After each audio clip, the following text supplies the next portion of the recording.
नमस्कार, स्वागत है आप सभी का न्यूज वन इंडिया में। मैं हूं आपके साथ शाफनी पटना। बुलेटिन की शुरुआत करेंगे लखनऊ बीजेपी मुख्यालय में ज्वाइनिंग कार्यक्रम। सपा नेताओं ने थामा बीजेपी का दामन। डिप्टी सीएम ब्रजेश पाठक ने दिलाई शपथ। मुकेश सिंह, दिनेश कुमार सिंह, धर्मेश धोबी ने थामा बीजेपी का दामन। सपा विधायक राकेश सिंह के भाई बीजेपी में शामिल और वहीं मुकेश और दिनेश सिंह ने थामा बीजेपी का दामन।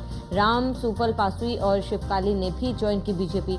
बड़ी खबर आपको बता रहे हैं, जहां बीजेपी में कई सपा नेता शामिल हुए हैं। राम सुफल पासवी और शिवकाली ने भी बीजेपी का दामन थामा। लखनऊ बीजेपी मुख्यालय में ज्वाइनिंग कार्यक्रम और सपा नेताओं ने थामा बीजेपी का दामन। बड़ी खबर आपको बता रहे हैं, जहां डिप्टी सीएम ब्रजेश पाठक ने शपथ दिलाई और मुकेश सिंह, दिनेश कुमार सिंह, धर्मेश धोबी ने भी थामा बीजेपी का दामन।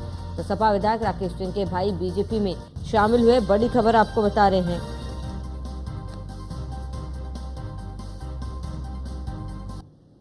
पार्टी में लगातार ज्वाइनिंग का सिलसिला जारी है। कल देखा था जिससे कहते समाजवादी पार्टी के विधायक अभय सिंह के परिवार ने भारतीय जनता पार्टी का दामन थामा था। आज राकेश प्रताप सिंह गौरीगंज अमेठी से विधायक हैं, उनके परिवार ने थामा है। हमारे साथ बात करने कुछ मौजूद हैं मुकेश प्रताप सिंह जी।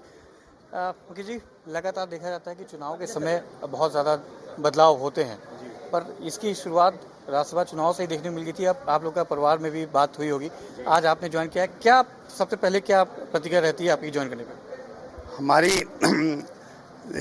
सरकार की नीतियों पर भरोसा रखते हुए और सबसे बड़ी बात ये थी कि जो भारतीय जनता पार्टी राम के प्रति जो है इनकी जो श्रद्धा है उस पर हम लोग जो है विश्वास करते हुए और आस्था रखते हुए, हमारा सनातनी परिवार है और मोदी जी की नीतियों पे, माननीय योगी जी की नीतियों पे, माननीय अमित शाह जी की नीतियों पे हम लोग भरोसा करते हुए और जो प्रदेश का पूरा देश भ्रष्टाचार मुक्त है इस समय और ये भ्रष्टाचार मुक्त है और माफिया राज खत्म है, इस पर हम लोगों ने भरोसा करके प्रधानमंत्री मोदी और योगी की नीतियों से आप प्रेरित होकर इसमें आए हैं। क्योंकि देखा गया था कि जब राकेश जी भी जब थे और जब क्रॉस वोटिंग हुई तो बड़ी चर्चाएं होने लगी थी, पर जब मंदिर जाने पर रोका गया था उसके बाद लगता है कि आप लोग के परिवार में भी बात हुई होगी और उसके बाद जब मंदिर गए थे तो भाव विभोर हो गए थे, चाहे राकेश प्रताप सिंह हो, चाहे अभय सिंह जी हो, चाहे मनोज पांडे देखा गया था। तो उसके बाद क्या आप लोग में बातचीत होने के बाद ये आप लोग निर्णय लिया है?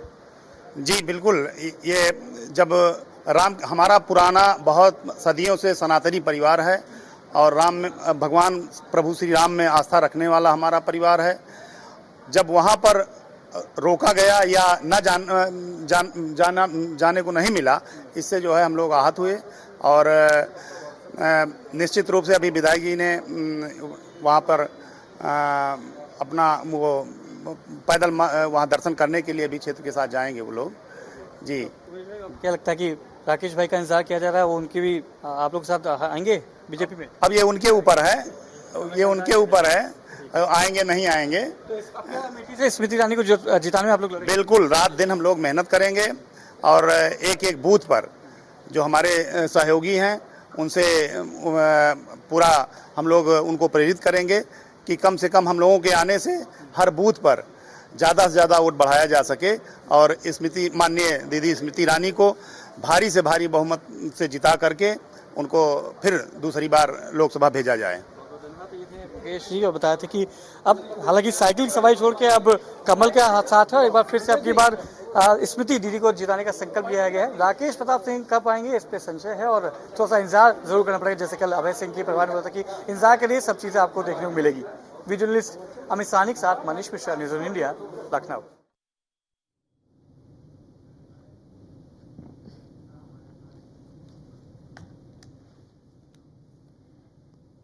अधिक जानकारी के लिए संवाददाता मनीष मिश्रा हमारे साथ लाइव जुड़ चुके हैं। मनीष, जिस तरीके से सपा से नेताओं का बीजेपी में शामिल होना लगातार जारी है और कहीं ना कहीं ये सपा के लिए भी खतरे की घंटी।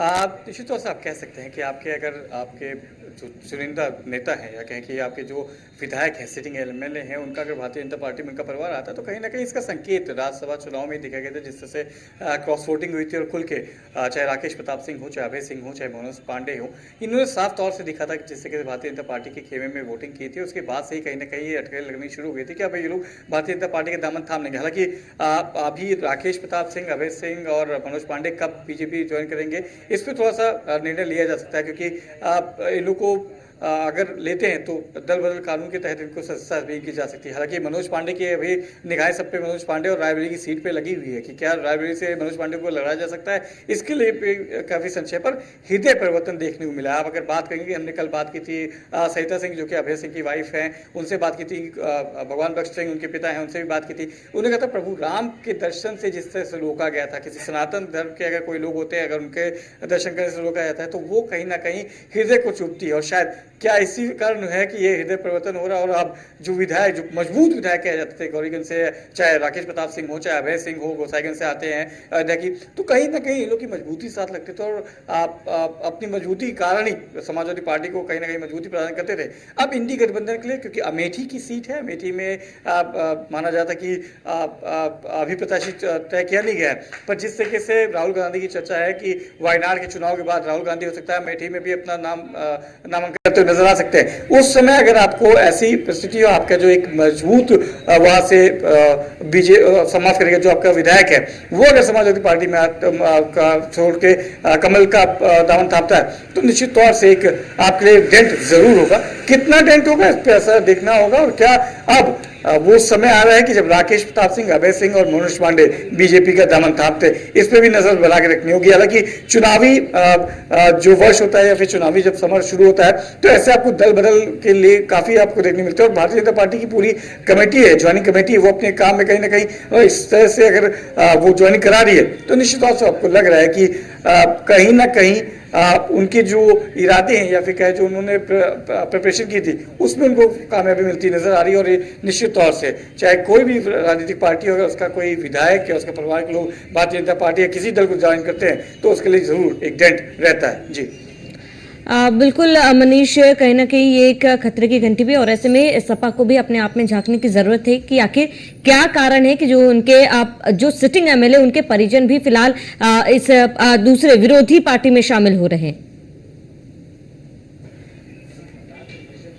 निश्चित तौर से देखिए, सबसे पहले अगर आप जाएंगे तो थोड़ा सा पीछे लेके जाना पड़ेगा आपको। एमवाई फैक्टर के लिए बहुत ज़्यादा जाना जाता था समाजवादी पार्टी में कि मुस्लिम और यादव जो वोट बैंक होता था उनके हिसाब से समाजवादी पार्टी अपना पूरी रणनीति बनाती थी कि वो वोट बैंक उनसे छिटक के न जाने पाए। पर जिस तरीके से रामलला का भव्य मंदिर का निर्माण हुआ, 22 तारीख को उसका उद्घाटन किया गया, उसके बाद समाजवादी पार्टी किसी भी मंत्री किसी भी नेता को अयोध्या जाने से रोक दिया गया। तो कहीं ना कहीं ये एक जरूर, क्योंकि चाहे अभय सिंह की बात करेंगे, चाहे मनोज पांडे की बात करेंगे, चाहे राकेश प्रताप सिंह, ये सवर्ण नेताओं से आते हैं, सवर्ण कैटेगरी से, तो कहीं ना कहीं एक जरूर संदेश जुड़ गया कि आपको वहां पे उनको रोकना नहीं चाहिए था।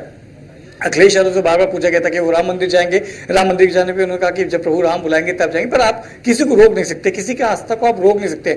वहां पे रोकना शायद ये अखिलेश यादव से गड़बड़ी होगी, ये इंडी गठबंधन से गड़बड़ी होगी कि वहां पे जो उनके लोग थे उनको रोकना नहीं चाहिए। आप जाइए दर्शन करने, आपका स्वतः निर्णय हो सकता है, पर आप एक पार्टी के अध्यक्ष होकर आप वहां पे नहीं कह सकते किसी को कि आप वहां पे दर्शन करने नहीं जा सकते। कोई बीजेपी ने इसी को कहीं ना कहीं इसका जरूर इसको एक मुद्दा बनाया कि अखिलेश यादव ने उनको रोका है, अखिलेश यादव ने रोका, और इसमें कहीं ना कहीं डेंट जरूर मिला है। अखिलेश यादव की जो जिस तरीके से हमने देखा था एक पूरी तैयारी थी कि घेरने की, तो उसमें कहीं ना कहीं अपने जाल में फंसते हुए नजर आ गया। और शायद यही नतीजा है कि मनोज पांडे, राकेश प्रताप सिंह और अभय सिंह का परिवार आज भारतीय जनता पार्टी के साथ और मजबूती से कह रहा है कि आने वाले चुनाव 2024 में जब वोटिंग होगी तो कमल के फूल के लिए अपने लोगों को उनकी तरफ रुझान करते हुए नजर आएंगे। जी ठीक है मनीष, तमाम जानकारी के लिए आपका बहुत बहुत शुक्रिया।